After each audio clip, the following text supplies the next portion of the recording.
Are you ready to manage your work and personal world better to live a fulfilling, productive life? Then you've come to the right place. ProductivityCast, the weekly show about all things productivity. Here are your hosts, Ray Sidney Smith and Augusto Pinaud, with Francis Wade and Art Gelwicks. Welcome back, everybody, to another episode of ProductivityCast. This is episode 21, and so we are in full steam ahead.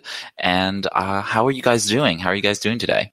Doing well this morning. It's a good weekend, busy weekend, productive. Well, not as productive as I'd like, but a good weekend. Everybody's doing well, I think. Good. I was on travel this weekend, and because of work, I had to be in New York, and so I'm still adjusting to the hecticness of the weekend being somewhat personal, social stuff, and then trying to get all the work stuff in. So for those listeners who have to deal with that, know that you're not alone. There is that balancing act that you have to have.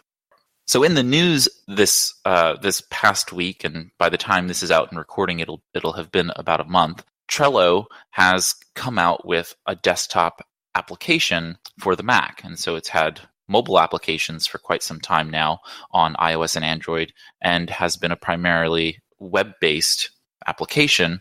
And for those listeners who don't know, Trello is owned by Atlassian, and which also owns HipChat and several other products, but they were purchased maybe last year or early this year by them. And so I was curious your reactions, gentlemen, regarding web applications that are choosing to create desktop applications. And in reality, the desktop application is probably just a shell of the web app with some fancier tie-ins to some of the desktop components, but it just gives you an icon in the taskbar, and how that affects people's productivity when they might have many boards open in their browser versus having a desktop application where the boards are open inside of a desktop application. I think it's a matter to expand your target market more than anything. The reality is that it will not make a significant difference having the web browser versus having the local application. But for certain people of a certain age, it feels like it's real. For as sad as what I'm saying sound, for certain people, the web and online and all that as we understand it, for the techie point, is not mainstream, and it doesn't give them the idea of a solid application. Even when you go to corporate, Trello is making their way, especially into development and the agile world and all that. And for some corporations, they need to have the feel that they can control where the stuff goes.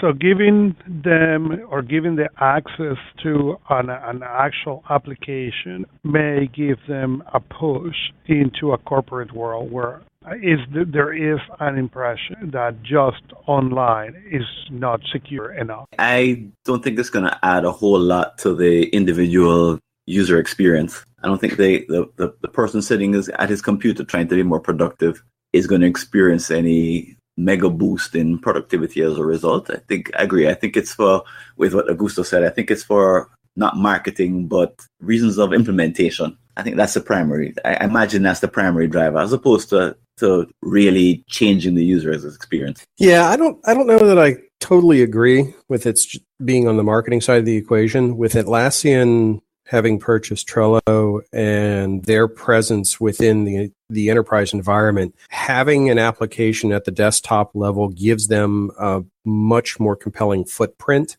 to get Trello into environments where being a web-only solution isn't all that endearing to the companies, because that does happen in a lot of the larger legacy companies. The other aspect, though, is just purely from the user side. Because it's on the desktop level, they're able to enable more functionality, such as lots more desktop shortcuts, or keyboard shortcuts rather, which, keeping in mind that tools like Trello do have a habit of being used by more technical people, they tend to gravitate towards more keyboard shortcuts. Therefore, they're catering to this particular audience. I have to agree, though, I don't think you're going to see a major upswing in Trello adoption just because they have a desktop. It's more of a price to play in the space, but it's still a nice feature for them to add in. The interesting thing that I found about the change was the desktop application. From the very cursory review of it that I've done so far, I've installed it and started playing around with it because I do use Trello with regard to collaborative project management for some projects. And the keyboard shortcuts are different than the web versions to a slight extent. That creates some challenges for a user when they're very used to the web application. So those kinds of conflicts are kind of interesting to me. I think that's hitting on a really key point of this as well, and it's not Trello specific, but anytime, and I'll admit OneNote is probably one of the biggest culprits of this, the inconsistency between functionality at the desktop level and the web level can really make large-scale adoption and even consistent adoption of these tools a challenge, because you expect to find the functionality in both places and you don't, and it makes it difficult. Yeah, agreed. So, moving on into the topic of discussion for today, we are going to be talking about digital decluttering in this cast. And so the reality is that I typically liken the idea of digital decluttering to people having overflowing inboxes. And it doesn't even have to be that much email for it to be considered overflowing, because it usually is about the temperament and the personality of the individual whose email inbox they're interacting with. And so think about it from the perspective that if 5 emails are overwhelming to you, 5 email messages are overwhelming to you, then it's overflowing. And if 4,000 emails in your inbox doesn't bother you or don't bother you, then perhaps you don't need some digital decluttering. Although if that were my email inbox, it would be something that I would need to deal and manage with. And that's just one example of the wide variety of realities. Hardware is getting cheaper, by the quarter, in terms of being able to buy substantial amounts of not only physical hardware, that you own, as well as leasing or subscribing to cloud storage in terms of space up in the web. So we can now save much, much more than we once were able to. And I think that's created a situation where we have a lot more data about ourselves being tracked and stacked in places. And that's an opportunity for us all to think about how we can use that data better and how we can really clean it up so that it's more useful to us as well. So I wanted to start off the conversation with you gentlemen about how you define digital declutter in your own practices, in your own world. Well, I'll jump in. Before we define digital decluttering, I think we need to define digital clutter. And I think that varies depending on the individual. My definition, my personal one for digital clutter, is any digital content that does not have a clearly defined purpose, whether it's archival copy, whether it's for future reference, whether it's for actionable content.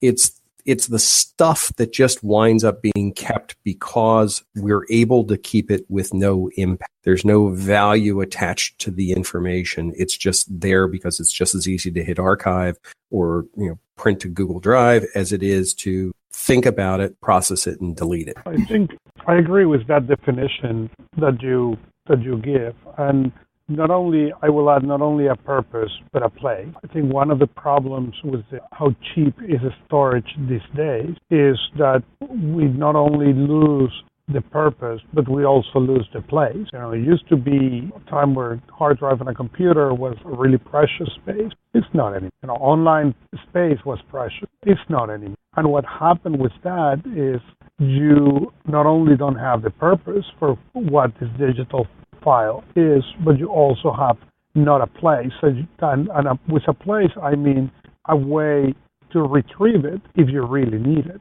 And Find on Folder is not a way to retrieve it. I see a sort of a basic problem here, which is, what does clutter mean? I think there's a metaphor at work here, which is that a physical object it becomes clutter when it occupies our physical attention or space, and it then becomes a distraction because of its nature.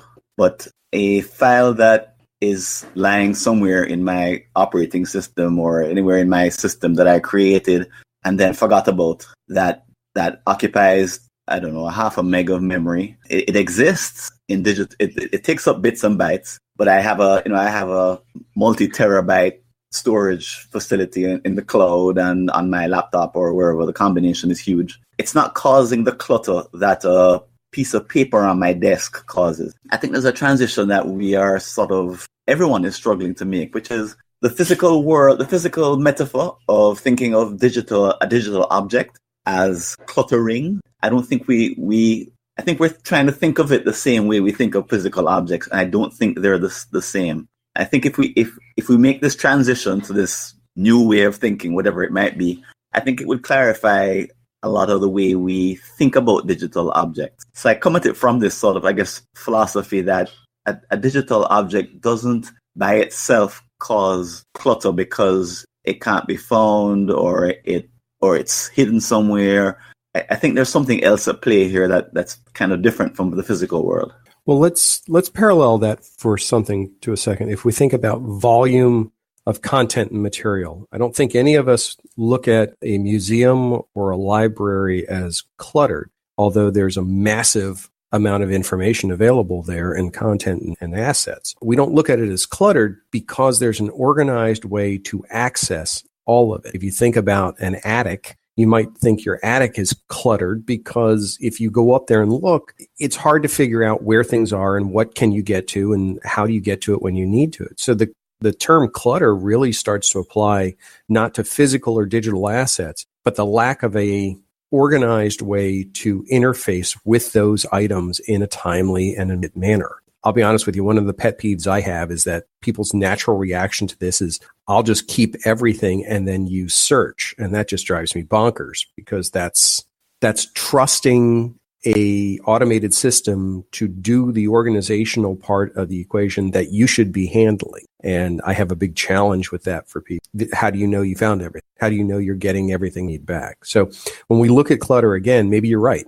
Maybe we have to get away from the metaphor of it being the objects and we're taking care of the objects, and we have to look at the organizational system that wraps around the objects and be able to define, if I have 10,000 emails or 100 emails, how do I find the things that I need? I have a slightly different perspective on it because I do use a very, very strong physical metaphor for digital clutter. And it's because your brain, while we can hold massive amounts of data, we cannot recall it all as easily. And every piece of data that you touch in your life has been in some way, shape, or form written into a neural pathway in your brain. And when we do that, we create a strong sense of psychic clutter that's created from having lots of digital clutter.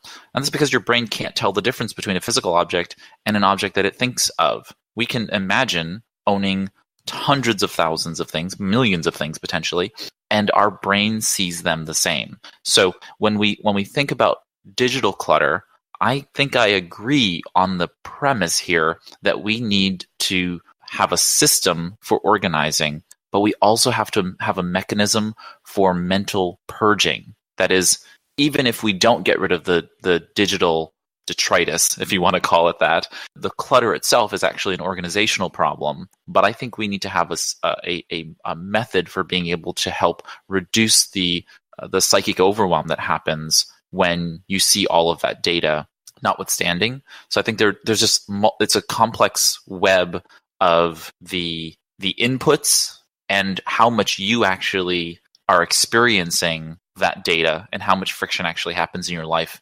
interacting with it. I always joke about the fact that, I used to own 3.5 inch floppy diskettes. They had the 1.44 megabytes.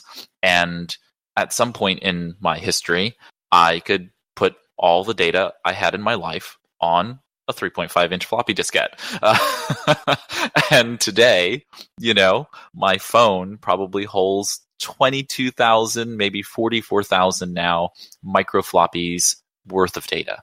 I mean, it's just insane how much data we can hold about ourselves, and also the fact that files are larger, right? So the same photograph I took in 1995 is not the same file that I took in 2015. It's remarkably larger because it's more megapixels, and that higher resolution has allowed for that file size to get much larger. So I get that, but we do need to manage our data wisely, even when we have large amounts of cloud storage space, because if you go to a thin client like a Chromebook or any of the newer devices that are that are slimming down the size of the hard drive so that you're accessing more cloud-based items.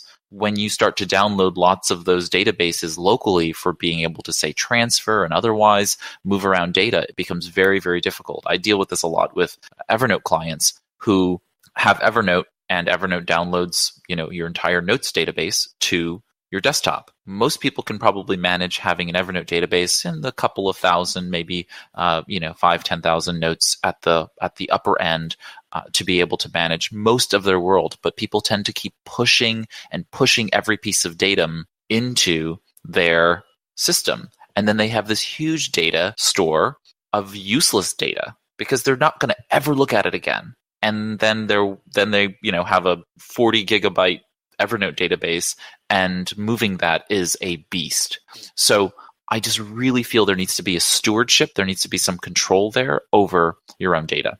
So that brings me to kind of my next thought here, which is when do you all feel the need to address digital clutter? And when do you find it necessary to declutter your digital world or your clients' digital worlds?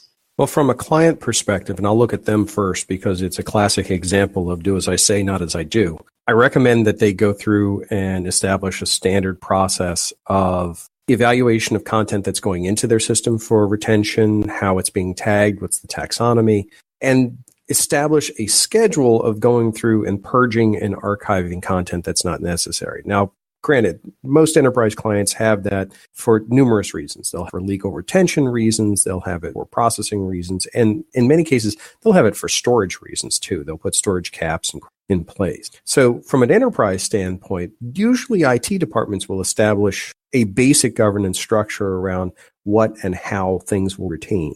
It's when you get to the individual level that the challenges start to come into play because, one, it is very easy just to keep everything. And because you might need it later on. And if you happen to be in an environment where you have to be able to prove that you did something or something happened or something was talked about or conversed, keeping that information can be valuable well down the road. The challenge, again, though, becomes how do you keep track of all this stuff? How do you organize all of it? Personally, this is where I say, do as I say, not as I do. I have a very reactionary approach to it. I have a habit of, I keep as much stuff as possible because honestly, I have gotten to the point where I don't try to remember very many things. I count on my systems to be able to recall. And there are points where when the system will trip or fail or kick back and not give me a response that I expect, that's when I stop and say, okay, wait a minute, got to do some house cleaning here. There's either too much in it or it's not structured right, or my needs have changed and the system needs to change. So is it worth doing on a fixed schedule? Absolutely. I think everyone should be able to establish a fixed schedule. At a minimum, do it around a major milestone. Tax time's a great time to go through and do your digital house cleaning, or end of the month or end of the year or beginning of the school year, whatever. Find a milestone to kind of reset your system and say, okay, now I can get to the things I'm going to need for the next 3 months, 6 months, and at that point, I'll go in and look at it. I'm sort of struggling here, and it's a little bit difficult to say why. Because in the future, what I imagine happening is that we will have infinite storage. So there won't be a need to do any digital housekeeping in the sense that there's limited space, or that we're trying to track too many things. I see the problem as being an indexing problem. So today, sometimes I do a search and I save something, and it's on the edges of my memory, and I can barely remember what the thing was or the keywords that brought it up. I have this vague, fuzzy notion of what it was. So when I search, for example, Evernote, I search using certain keywords and nothing comes up. And I get mildly annoyed because I believe that I saved it. So I go back out to the internet and I do a Google search and I use slightly different keywords and I go back down the same rabbit hole that I went down maybe a year ago. And voila, there it is. So I've found it on the internet, and then I go back to Evernote and I realize, I already saved it. So I now have 2 copies of it. So what was the problem there? The problem was not one of storage, because between internet and Evernote, I have infinite storage. The problem was that I was unable to retrieve it. And that probably comes about because I didn't index it the right way when I saved it the first time. So I'm thinking that in the future there'll be an infinite pool of resources, whether it's on your hard drive, on the cloud, or on the web, and they'll all meld into each other and create this massive source. And our way of accessing the source skillfully won't be from housekeeping in the way that we think of housekeeping, like decluttering. It'll be from indexing. So if we index accurately, we can find anything, even if it's duplicated at different points in our system. And it's not a problem for me that I have a copy in Evernote and a copy on the web. It's just that the lesson for me is to index accurately when I do the original find. I'm going to challenge you on this one because, yes, we can index everything we save, and we can conceptually, you could save it. I mean, if I think about my cloud accounts right now, I've probably got about 4 terabytes worth of space sitting out in the cloud between various accounts. So the information I have, I could absolutely retain every possible. Where I'm going to challenge it is some of that content worth keeping? Is there value to it? And the example I'll give you is, do I really need a copy of my eyeglass prescription from 5 years ago? Is there value to that? Yeah, if I sit here hard enough, I could probably talk myself into it.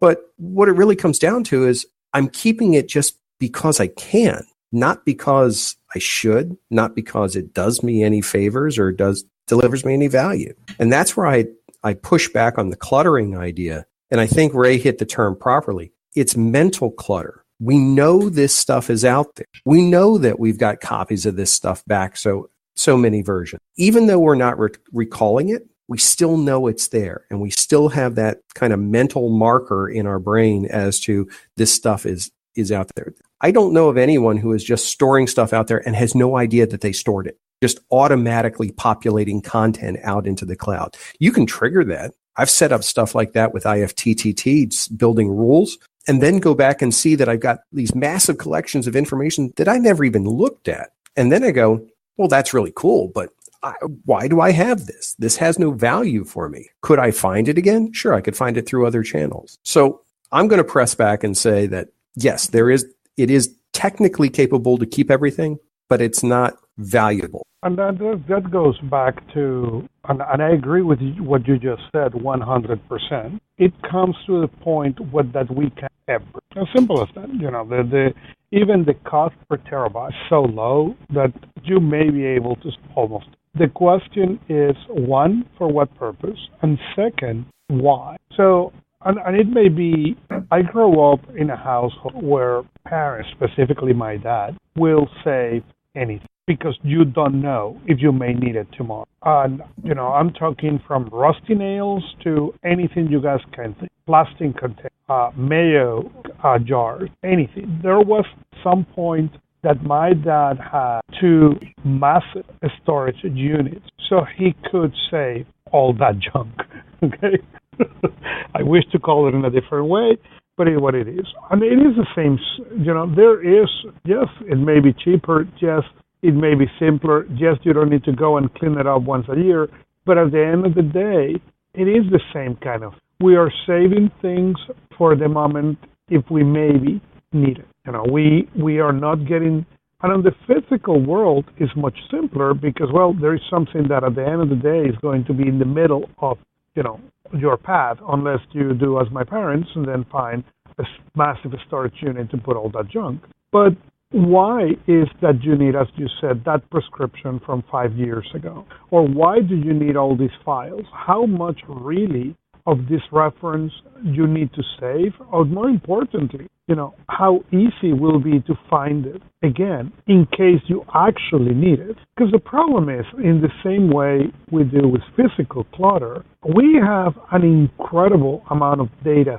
saved just because we can, not because we need it, not because anything else other than the fact that we can. You know, if I look at my Kindle, okay, and let's forget about files, and I go into Kindle, and I go into all the books, okay, that are in my Kindle account, it's not going to cost me a penny. Okay? Amazon will store that for me, plus it will store all the documents and PDF and stuff that I have sent over the years since I got 2006. Okay, so it has 10 years of file book. How many of those I'm going to go back and really read? I don't know, but the number is not that high. So can we argue if that is digital clutter or not? And I think it is. Most of those books, most of those papers, I will never access them again, but they are there. They serve no purpose. They are just using terabytes or bytes at least. So one of the big problems with the digital declutter is two things. One, for the people who love to save, now it's a reality and a real possibility for them to do it and save everything. And there is nothing right or wrong about saving everything. My father to this day, if you come and say, hey, I need if you ask for something to my parents and he can give it to you in that mess, he feels proud that he have been saving this for 20 years.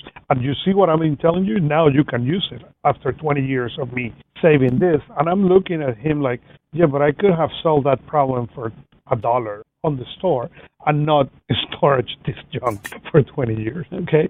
And that is the same thing. How much is worth it to save this digital file for 20 years when in 20 years you will be able to Google and find it somewhere else? If you are from certain point on the age, and I will argue that age change country to country, but you used to go and do research on the library, you go and pull and use the index cards. It was a mess, okay?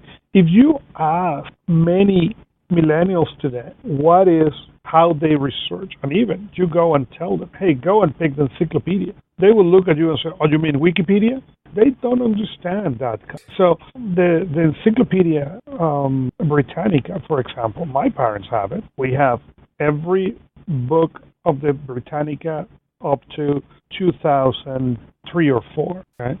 And it was something that many houses have as a knowledge. The reality is, if you show those books to my kids and most of the younger millennials, they don't even have a clue what is that. To even a more sad point, they don't even understand why you want to try to find information on the Britannica when they can beat you on Google. So we have been saving all these things in the digital world, but in many cases, we don't have a purpose other than, well, if I need it, I will find it. But I argue, if it's than the argument my father had when I was a kid, okay, well, if I need it, I know I can come to one of these massive warehouse and I will find it. Well, think about this though. I mean, we're talking, and I think Francis was right on the money with this. We do have a habit of confusing physical decluttering with digital decluttering. And this whole conversation is driving me back to kind of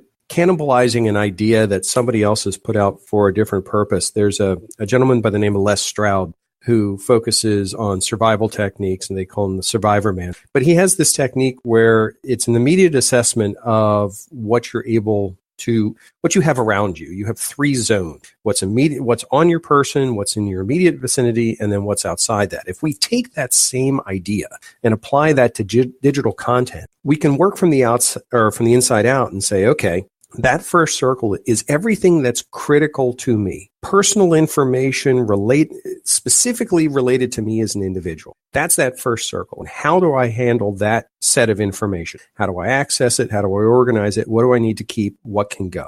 The next sphere outside of that is what I'm going to call my personal internet. All of that information that's not critical to my daily operation, but is relevant to me. Articles I've kept in Instapage. Links that I've kept from around the web, things in Pinterest, things that I've tagged, all of that kind of stuff that helps me operate. But if it were to go away, I could probably survive with it. The third sphere in that outermost one is anything I can go find. I don't have to have a copy of it. I don't need it to be right at my fingertips, but I know I can go hunt it down in the internet at large. So if we look at it that way, I parallel what you were saying exactly, Augusto. If a kid asks me something, I say, go Google it. Go look it up.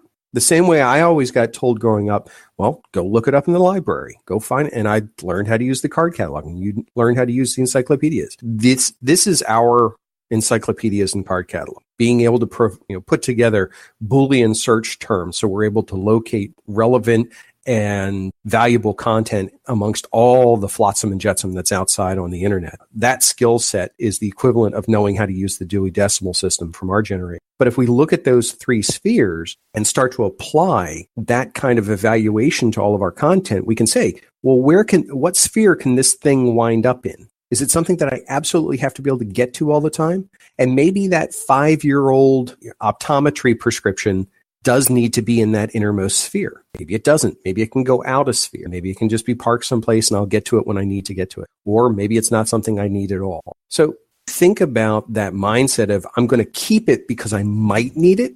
Well, if I'm going to keep it because I might need to access it, how could I act? Could I find it again? Or do I need to keep it in a place where I can get to it? Or does it have to be right at my finger? I think there's a different choice of play though. And reason I think this is because I agree with just about everything that we've said so far. I'm looking forward. I don't know how to put this, but I'm looking ahead. And if I ask myself, is it worth it for me to go through and declutter or purge file my current system, personal, saved, or otherwise? Or is it easier for me to simply add more space and become better at indexing? So this is a choice of where to put my next 1 hour of effort. Do I go through the files I may not need, find them, make sure I don't need them, delete them? Or do I just become better at indexing future files as I add more space, more free space? So that the files that are poorly indexed that I currently have, the ones that we're seeing create a problem today because they're on our mind, because they're sort of taking up mental space, they shrink to 0.001%. So they go from, let's say, 50% of our information to 0.0001% of our information. They become so infinite, it becomes such a small sort of percentage of all of our information that it's not worth decluttering it. In other words, I think we're getting to a future where we're adding space so quickly and so cheaply, and we're also getting better at indexing. It doesn't make sense to go back and declutter because the stuff that is the clutter is becoming less and less and less and less of a problem. I'm wondering if this isn't a movement, and what's really the skill that we are missing right now is, I hate to call it a forgetting skill, but it's the skill of managing a whole lot more information 100 times than we currently manage, and forgetting the problem of the 0.001%. In other words, we stored it at some point in the past, like the 5-year-old prescription, but it's not a problem because we have forgotten that we had it. In other words, it's not taking up mental energy because we're adding new information so quickly. So I'm wondering if there's not a technique that is evolving where it's all about where do I spend my next hour? And where I spend my next hour isn't in decluttering at all. I'm wondering. As you talk about this, Francis, it makes me think of several things. This conversation continually takes me back to sort of an evolutionary biology issue, which is that our technology is advancing at a clip that is so fast today. We have new technologies being developed, you could say, by the hour, and our brains evolve by the millennia. You know, it could take, hundreds of thousands of years for certain types of changes to happen for us to reduce and control the skills necessary to deal with the technology that we're facing today.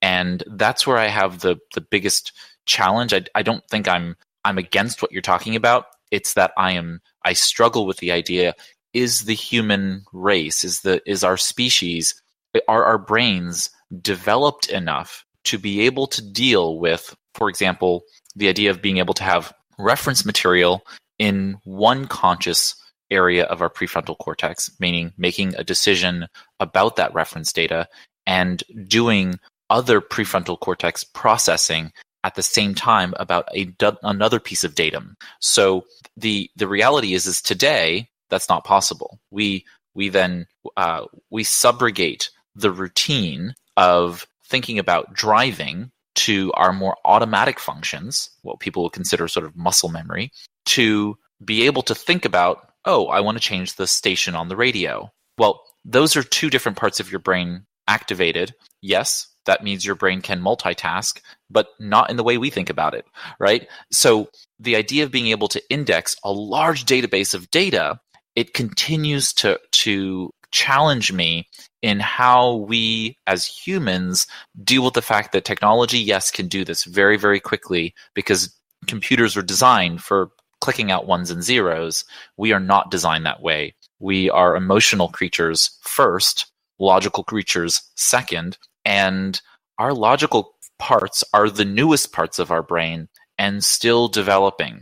We are in the potentially the infancy of our species if we don't manage to destroy ourselves before before we get to our maturity. So it's about being able to learn the right skills, I think, and I think that we can learn those right skills, but are we at a point in our development where those skills may not match the technology? I offer this, that there are certain things you have forgotten about, and you've forgotten they even exist, or all of us have forgotten about. And somewhere on our hard drive, there's some percentage of stuff that we have totally forgotten actually exists. And I agree that it's an evolutionary, there's a sort of a progression going on where we're probably forgetting about more and more as we evolve, but it's not as happening as fast as our ability to add more storage. As I definitely agree with that. I have personal experience of that. But of the stuff that you've forgotten, the prescription from 5 years ago, is it worth it to spend an hour to go back and find it so that you can then delete it? I think we all have some information that we've forgotten about. We don't even know it exists, so it's not taking up any psychic space because it's so long ago, or it was so inconsequential, or it was something we can't imagine. We don't even, it stopped coming to mind at all. I think there's a continuum of information where there's some information at the very bottom that isn't worth digging up, that you might as well leave it just because there's no cost to its being stored. So you might as well just not bother with it. Instead, just focus on adding more space and become better at indexing. Now, there's another piece of information that, as you say, sort of pulls on our mind because it nags our attention that does exist, which is more, you do remember about the prescription from last year. And is it worth it to go back and declutter the prescription from last year? I'm not sure. I would almost argue that, well, why not just wait for your mind to forget about it, and then you will be free. So I'm going to reframe this because of the audience I deal with primarily being business owners and executives who do not separate their business and personal hardware. They frequently have data on their devices that cover both of those spheres of their life, their professional world and their personal. And I usually use the analogy of litigation because it is a reality for all of us in the business world that if you are sued and they, for some reason, through e-discovery, that is electronic discovery, are able to access your hard drives and email clients and so on and so forth, you've now subjected yourself to opening that personal part of your life to the courts, at least to opposing counsel. And so I know that it's a very different perspective in personal life, and I think it's certainly a very limited risk. But that analogy of if you're sued, do you want to have to give up all of your personal information to the world? That's the argument for going back. And it's not for everybody. So I agree with you, Francis. For most people, you are not at the level at which you need to digitally declutter for this purpose. But I'm just going to say, for those of you who are concerned about it, if you were sued, would you want to give up that world? And then perhaps, yes, it would be a high enough standard to go back and purge old data because you just don't want that out there, right? So there's that comfort level of knowing that I'm consistently purging because that detritus is not worth having around for someone else to see in the future. Or say if you pass away, now someone has to gain access to your digital world. Do you want them to see all of this garbage along with the stuff that's really important? And I think that's the another sort of personal side, not business side argument for doing that.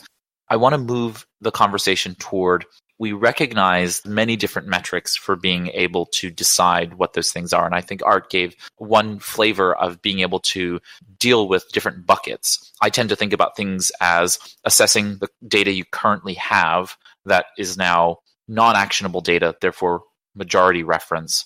Then you have what I call sort of working memory or genitive items, and that is where do you currently create data?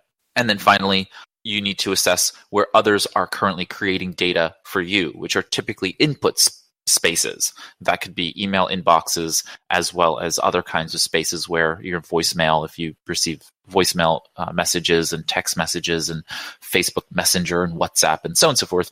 These input spaces are also things that can get cluttered and therefore take up storage space. For example, on mobile phones, I have clients, they come and they have their Apple messages from all existence, and it's a huge database, and they're wondering why their phone is running slowly.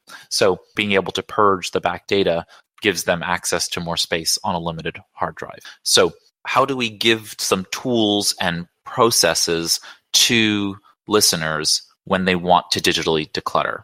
I'm going to start off with just two pieces of information that I think are really helpful. One is actually in response to some of the conversation before that you had brought up, Francis, which I thought was, which is just sort of in tie, which is that I see a movement toward, especially among professional organizers, this movement toward minimalism. And there's a documentary called Minimalism, and I've linked to it in the show notes.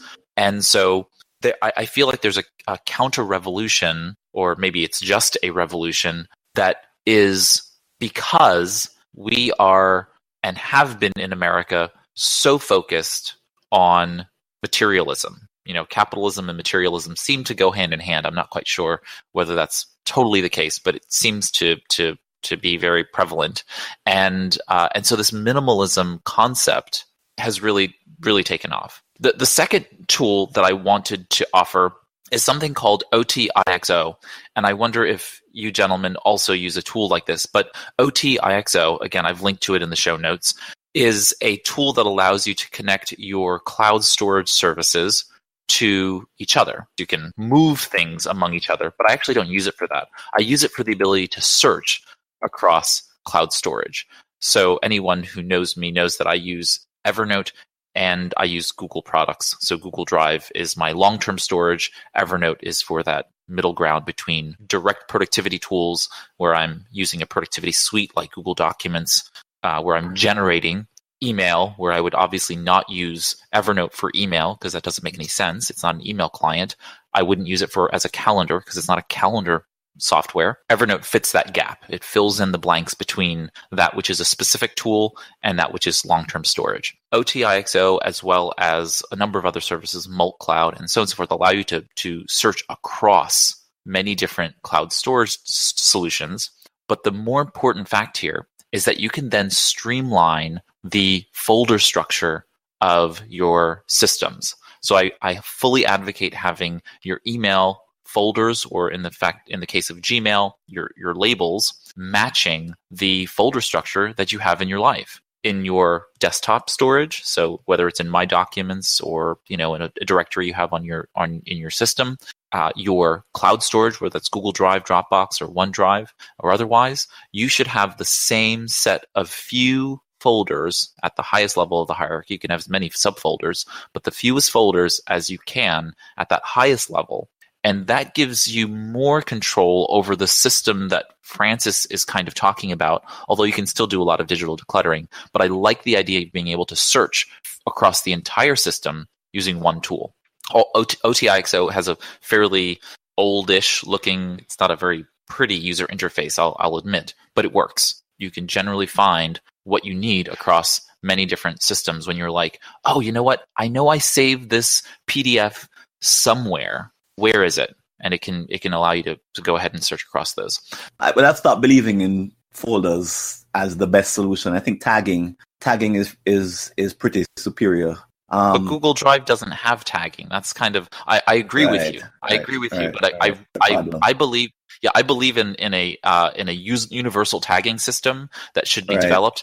So continue on with your point. But that was my point, right? So maybe OTIXO. I don't know how it's pronounced. I'm looking at the site. That's why I always spell it out. I don't know how it's pronounced. That's why the ultimate solution is not to have folders at the highest level. It's to have the right system of tagging at the highest level. So maybe that's the next generation of Otixo, but that's what would really be the super efficient way of doing it ultimately. So you answer my concern.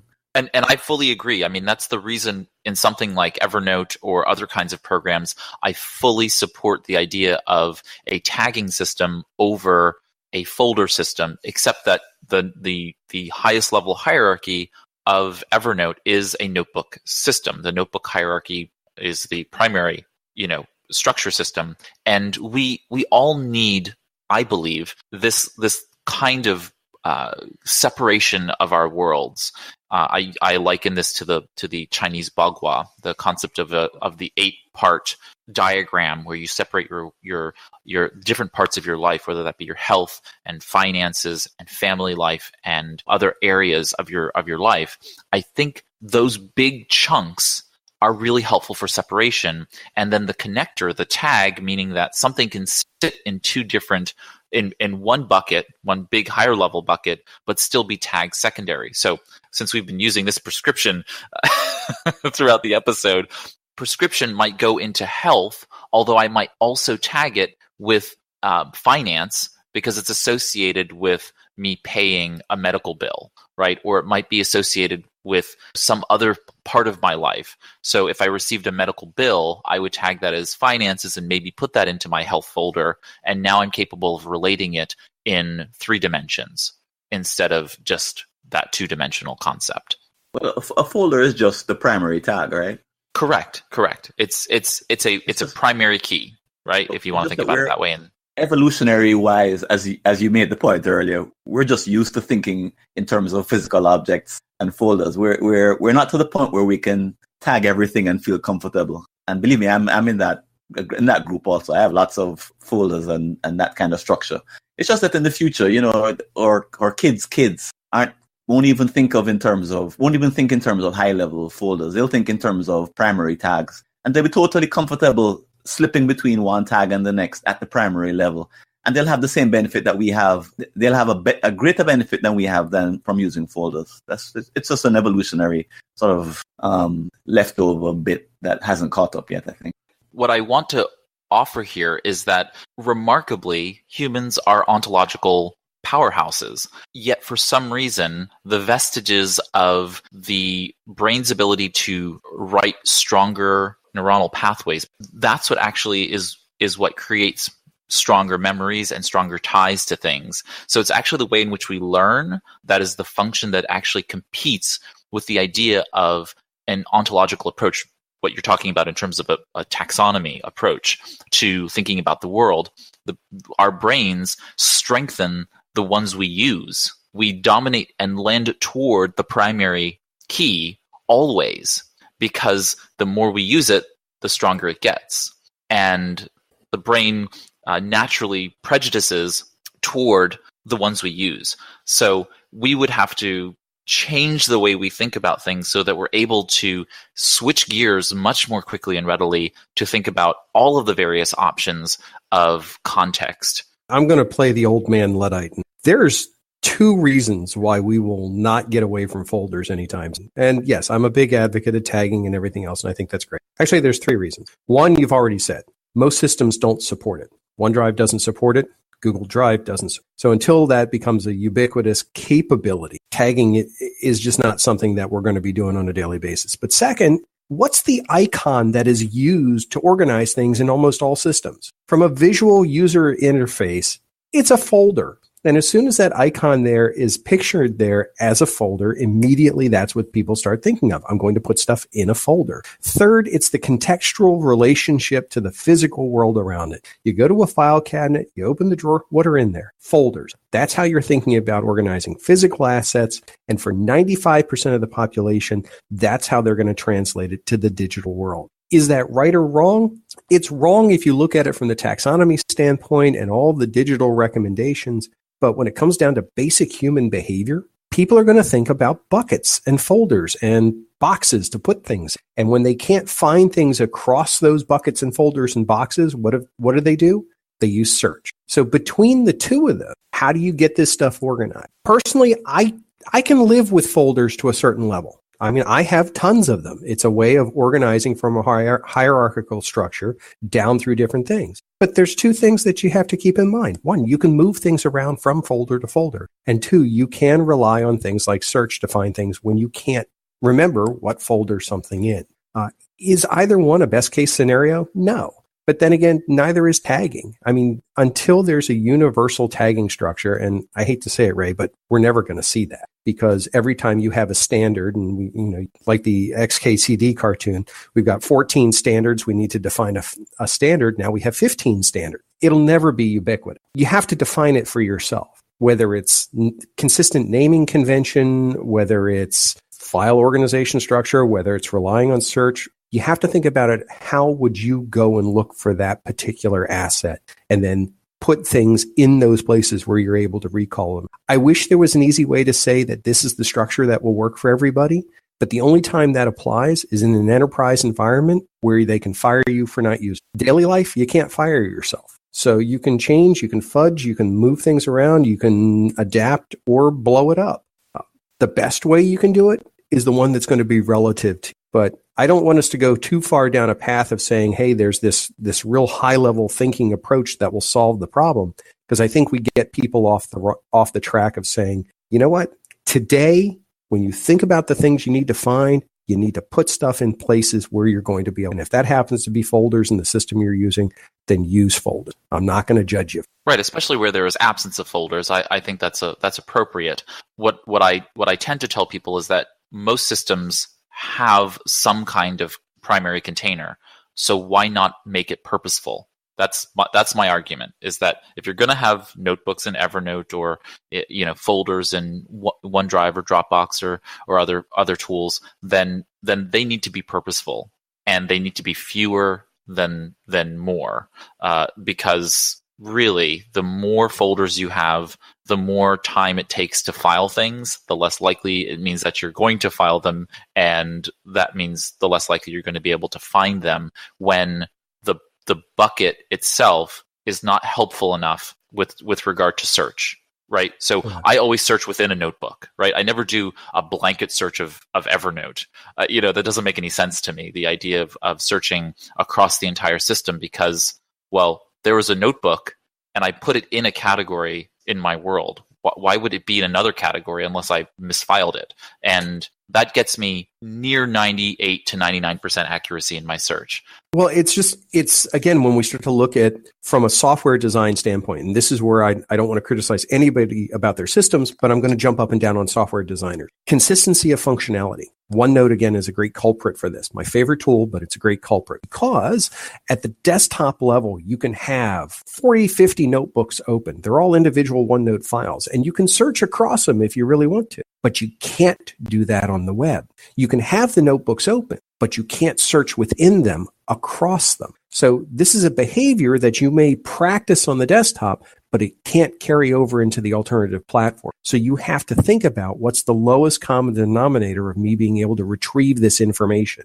In OneNote, that usually winds up being smaller collections of notebooks, but the notebooks happen to be bigger, so you can search within them. Well, that slows down things like synchronization, that sort. So when we talk about software design, and we talk about recommendations to software developers around productivity tools, they have to be thinking about not so much what's the optimal best way, absolutely build for that, but build also for the most common way that people are going to interact with. Take something like Trello. How do you find a comment that's in a card somewhere within a Trello board? What's the process for doing that? And how does somebody interact with it? And does that tie to folder systems somewhere else or file systems someplace else? We've got to be able to help think about that mapping and where those pieces come into play. But I agree with you. I mean, this is one of the most frustrating things about productivity, is that we wind up with these grand ideas as to the best way to handle it, and then we wind up running into walls where the technology just won't allow that to occur, and it won't allow it to occur consistently. I'll get off my soapbox now. No. I think it's appropriate. Software and designers in general are the stewards of our future, and they really need to take user design, user interface, software engineering to heart, because it affects so many people, and the way in which they design that software is going to be how we engage with our world. Final thoughts before we close out. It is important, agreeing with Art, to remember that there is a clear distinction between the adopters and the more technology-inclined people and the ones that are not. In the reality, both of those groups will have digital files and digital clutter these days. As I was reminded by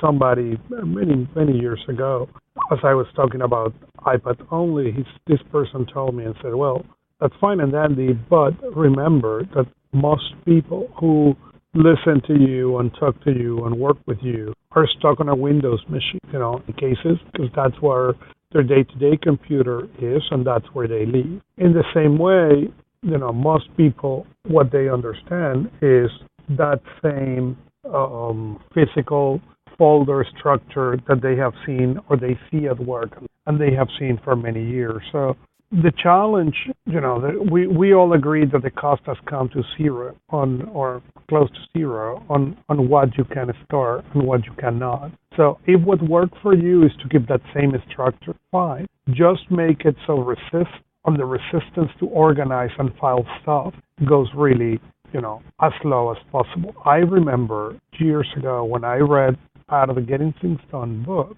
when he talks about how close your file cabinet needs to be and how much files should be on that file cabinet. And I remember reading that the first time and say, interesting. And looking around my office at that time, and even my home office, I could relate.